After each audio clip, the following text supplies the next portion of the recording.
If you've ever tried to get your financial life together and ended up feeling you're losing your actual self in the process, you're absolutely not alone. Studies show that financial stress is one of the leading causes of anxiety for adults worldwide, and it doesn't just affect our bank accounts. It impacts our relationships, our mental health, and even our physical well-being. But the tricky thing is, for a lot of us, the problem isn't just about money itself. It's about the myths we believe about money and success. Myths that tell us we need to hustle 24/7 or completely reinvent ourselves or sacrifice the parts of us that make life meaningful just to feel financially secure. Now, I've been deep in this world of personal finance and self-improvement for years, reading books, trying budgeting systems, doing courses, switching careers, tweaking habits, and honestly, even with all of that, it can get really confusing. What advice actually works? What is just Instagram fluff? And more importantly, how do you improve your financial life without becoming someone you don't even recognize? Because I've been there, chasing someone else's version of success and feeling completely disconnected from who I actually am. So in this video, I'll debunk 7 common money myths and show you how to reframe them using practical psychology-backed tips to help you grow your finances while staying true to yourself. Let's start with the first one. You have to become a different person to succeed financially. Actually, you don't change who you are. You accept who you are.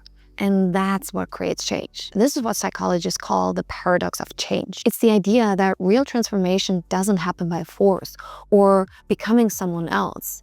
It starts with radical self-acceptance. The moment you stop resisting who you are, you create space for growth. Twin studies have shown that a lot of our traits, things like risk tolerance, impulsivity, even anxiety, for example, how much we worry about money, have a strong genetic component. But that doesn't mean that they're destiny. It just means that we have to work with ourselves, not against. For years, I told myself I'll never be good with money.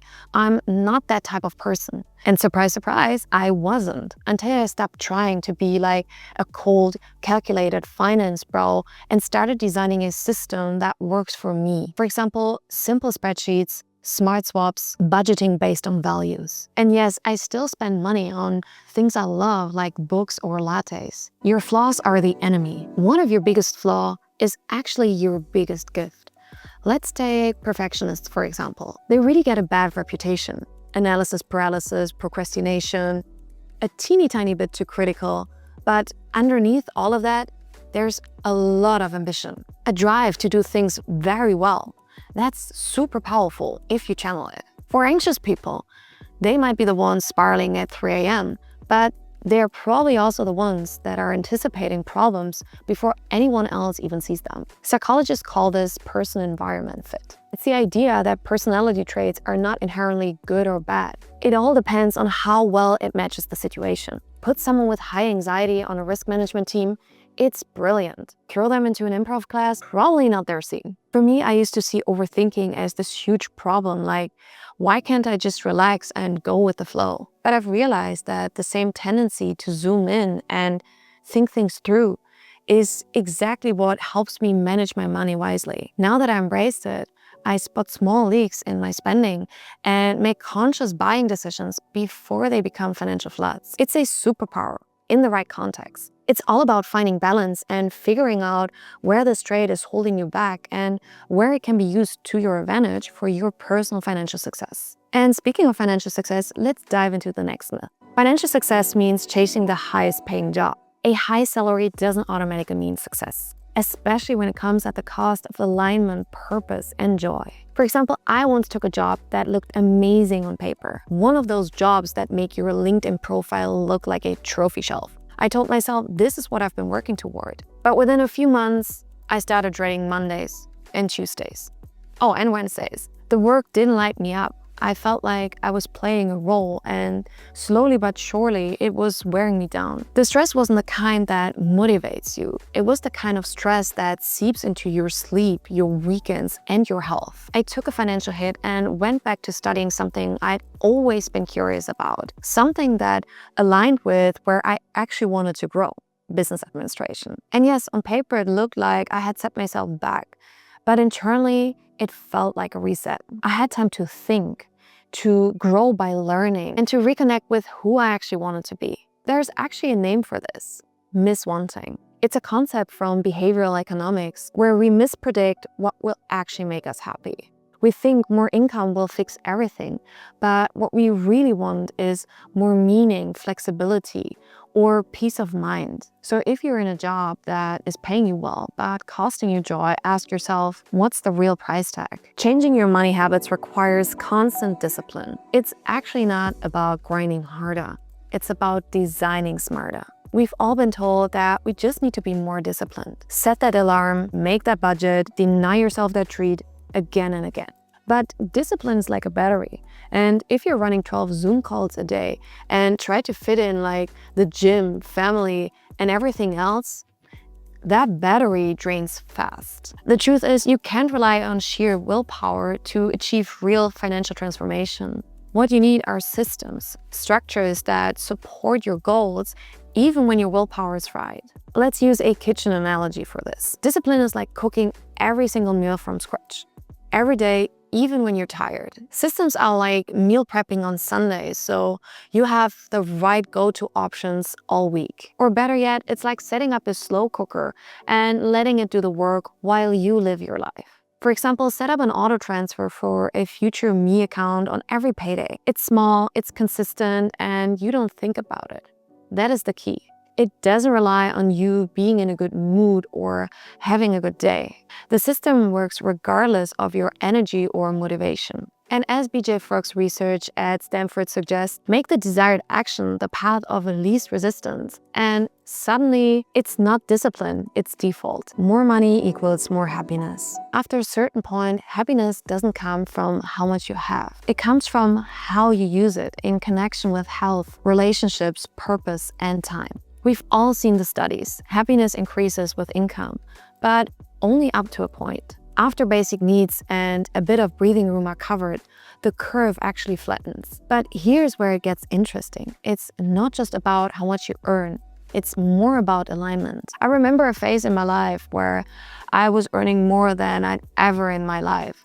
And I was spending more too on things that I actually didn't really need. Fancy tech, dinners out, trendy clothes. For a short period of time, I thought it made me feel better.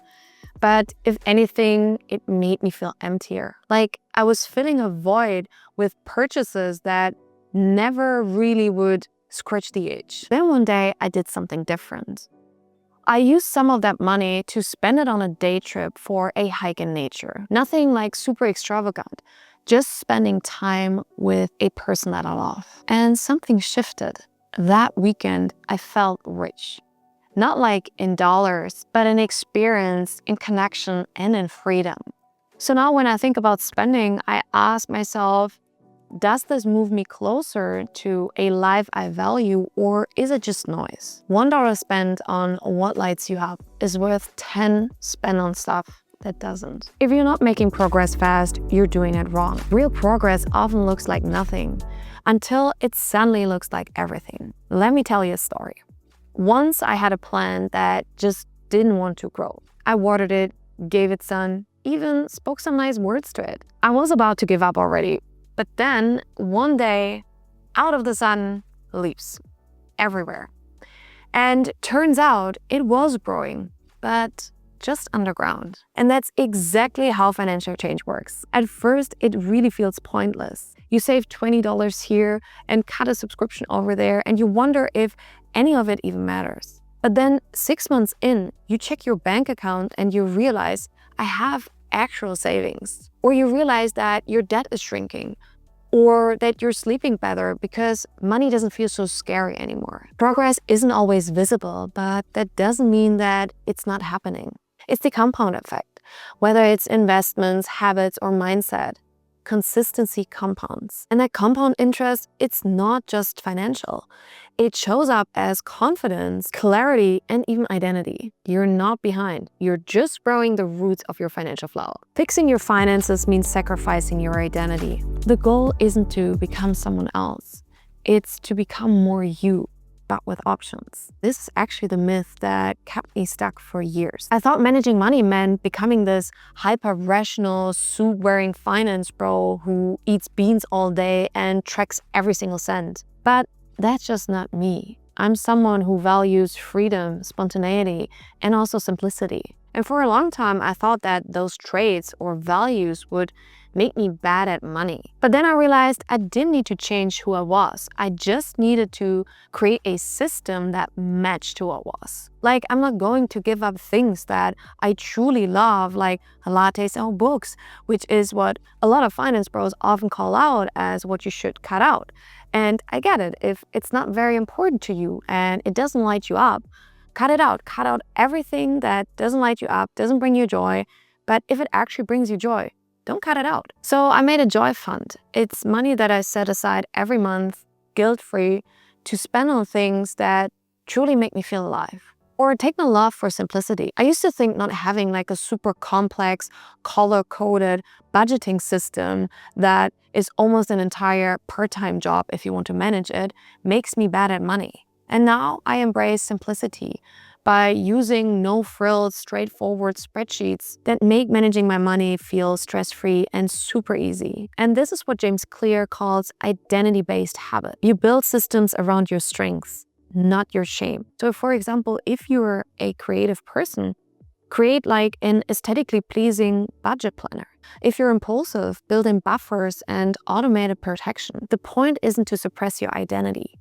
It's to design around it. So you don't just become financially stable, but you become financially free to be yourself. And make sure to watch the video up here to find out what kind of money habits are holding you back, or why everything changes once you save 10K. And if you found this video helpful, it would mean the world to me if you give this video a thumbs up, hit the notification bell as well as the subscribe button, and join this community as it grows.